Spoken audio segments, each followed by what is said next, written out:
নমস্কাৰ বন্ধু বান্ধৱীসকল, মই পুনৰাই এটি নিৰ্বাচনী ভিডিঅ'লৈ আপোনালোকক স্বাগতম জনাইছোঁ। বন্ধুসকল, আপোনালোক নিশ্চয় জ্ঞাত এতিয়া পঞ্চায়ত নিৰ্বাচনৰ বতৰ। সমাগত 7 মে'ত আমাৰ নিৰ্বাচন অনুষ্ঠিত হ'ব। এই মুহূৰ্তত যিখিনি প্ৰাৰ্থিত্ব আগবঢ়াইছে সেই লোকসকলৰ লগতে সাধাৰণ ৰাইজেও যথেষ্ট ব্যস্ত হৈ পৰিছে নিৰ্বাচনক লৈ। এতিয়া হাটে বজাৰে দোকানে পোহাৰে মাত্ৰ নিৰ্বাচনৰ আলোচনা। আমি এই আপাহতে কিছু প্ৰাৰ্থীৰ ঘৰলৈ গৈ তেওঁলোকৰ মনৰ বতৰ ৰাইজক জনাব চেষ্টা কৰি আছোঁ। আমি এই মুহূৰ্তত আছোঁ খৰিধৰাত।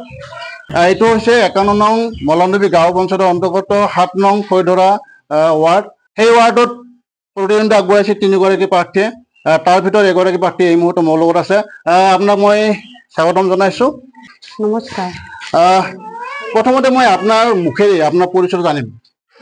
সন্মানীয় ৰাইজ, পোনপ্ৰথমে মোৰ নমস্কাৰ। মই সীমা খাতুন, মলানদুবি গাঁও পঞ্চায়ত 7 নং খৰিধৰা ৱাৰ্ডৰ পৰা মেম্বাৰ পথত ভোট খেলিবলৈ ওলাইছো। আপোনালোকে মোক আশীৰ্বাদ কৰক আৰু আপোনালোকৰ বহুমূলীয়া ভোটটো দি মোক জয়যুক্ত কৰি দিব বুলি আশা কৰিছো। বন্ধুসকল, এখেত হৈছে সীমা খাতুন। আপোনালোকে নিশ্চয় এই মুহূৰ্তত জ্ঞাত হৈছে এখেতে ৰাইজত বিপুল দাবীত প্ৰতিদ্বন্দ্বিতা আগবঢ়াইছে আৰু এখেতৰ এটা আশা যে এখেতে ভোটত জয়যুক্ত হ'ব।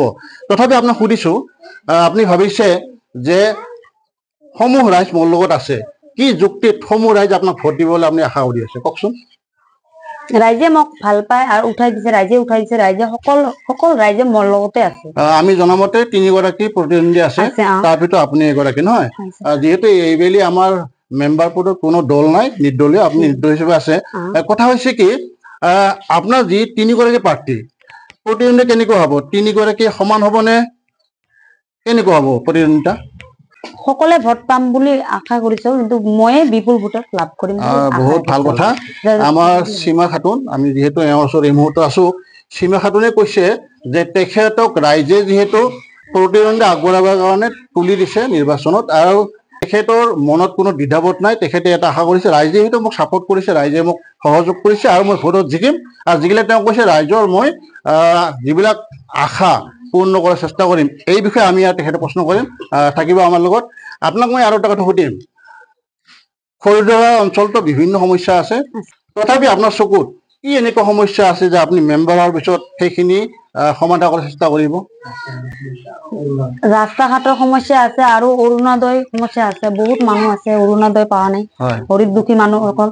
মানে যিখিনি লোক এতিয়া চৰকাৰী আঁচনিৰ পৰা বঞ্চিত হৈ আছে, আপুনি নিয়ম অনুসাৰে তেওঁলোকক চেষ্টা কৰিব দিয়াৰ কাৰণে, নহয়? ধন্যবাদ সীমা খাতুন।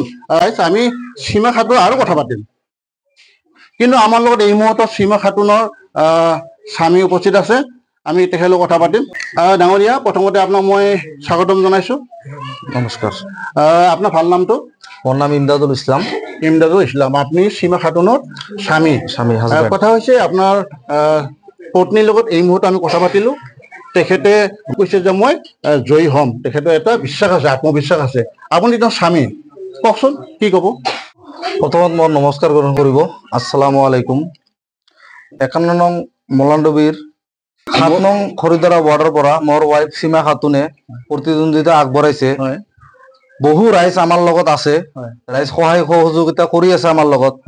জিকিব বুলি আশা ৰাখিছো, বিপুল ভোটত জিকিম আমি।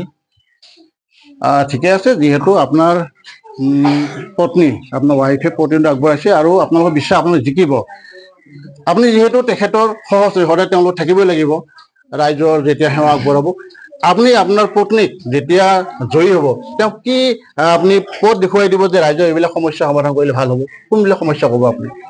আজিলৈকে আমাৰ অঞ্চলত বহু মানুহ চৰকাৰী আঁচনি যিবিলাক আহে, ৰাইজে ইতিমধ্যে বহু লোক আমাৰ খৰিধৰা অঞ্চলত পোৱা নাই। ৰেচন কাৰ্ড, অৰুণোদয় আঁচনি আৰু বিধৱা পেঞ্চন আৰু বহুত ৰাস্তাৰ কাম বাকী আছে। ইতিমধ্যে আমাৰ ৰাস্তাৰ কামটো বাকী আছে।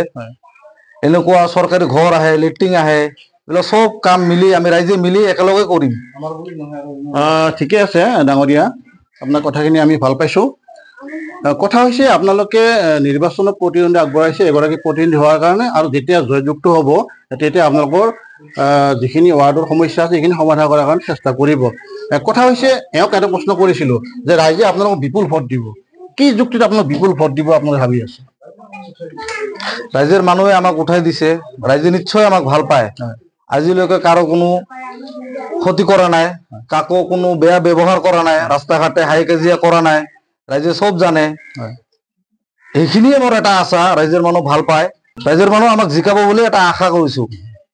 ধুনীয়া কথা হ'ব। আমি যিহেতু ইয়াত দেখিছো কিছু সংখ্যক ৰাইজ উপস্থিত হৈছে, যিহেতু প্ৰাৰ্থীগৰাকীৰ ঘৰত তেওঁলোক উপস্থিত আছে, আমি বিনায়তে ক'ব পাৰো তেওঁলোক নিশ্চয় এখেতৰ ছাপোৰ্টাৰ সমৰ্থক হ'ব।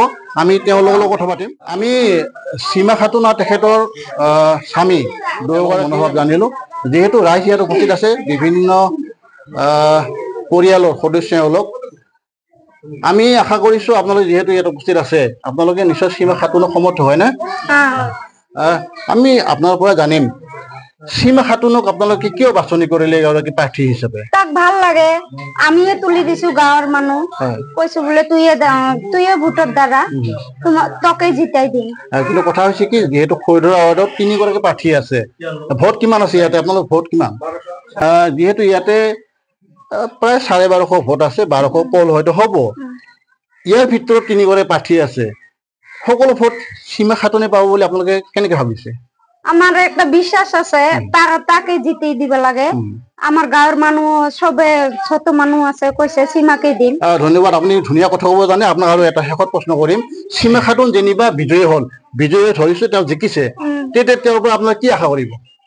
এই ৰাস্তা ঘাট গুলা ভাল কৰবা লাগে, ধৰ আঁচনি পাওয়া নাই, আৰু বিডিও কি মানে যিখিনি এতিয়ালৈকে চৰকাৰী আঁচনি আপোনালোকে বহুতে বঞ্চিত হৈ আছে, সীমা খাতুনৰ জৰিয়তে সেইখিনি পোৱাৰ আশা কৰিছে নহয়?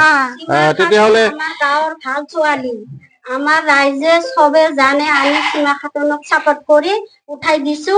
সীমা খাতুনক আমি জিতাই ৰাইজে লৈ যাম। বহুত ধন্যবাদ। যিহেতু বহুতখিনি মহিলা আপোনালোকে আছে, প্ৰত্যেকৰে বাৰ্তাটো মই ল'ব নোৱাৰিম, ভিডিঅ' দীঘলীয়া হ'ব। এনে আপোনালোকে সমূহীয়াভাৱে কি ক'ব বিচাৰে? সীমা খাতুন জিন্দাবাদ, সীমা খাতুন